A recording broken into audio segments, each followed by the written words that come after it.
দুবাইয়ে শেষ হলো 5 দিনের গালফোর্ট মেলা। এবার মেলায় প্রায় $1 কোটি নিশ্চিত ক্রয়াদেশ পেয়েছে বাংলাদেশের 34টি প্রতিষ্ঠান। গেল বছর এই ক্রয়াদেশ ছিল প্রায় $3.5 কোটি। 2024 সালে যা ছিল প্রায় $10 কোটি।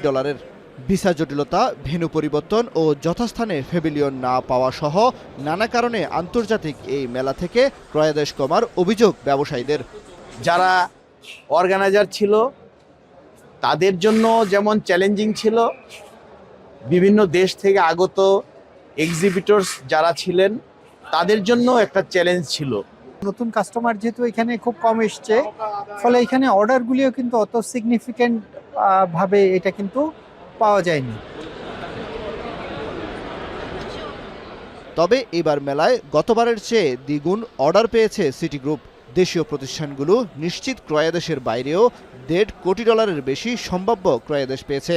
পণ্য রপ্তানি সম্প্রসারণে যোগ হয়েছে নতুন নতুন বায়ার। অংশগ্রহণকারী প্রতিষ্ঠানগুলো বলছে, মেলার মূল ভেন্যুতে প্যাভিলিয়নের ব্যবস্থা করা গেলে সুবিধা পেত বাংলাদেশ।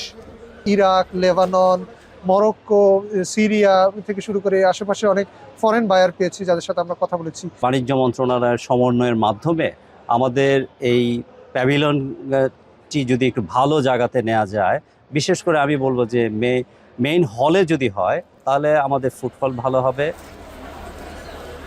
বিশ্বব্যাপী দেশীয় চালের রপ্তানির সম্ভাবনা তুলে ধরে এই খাতে সরকারের সুনজরও চান ব্যবসায়ীরা।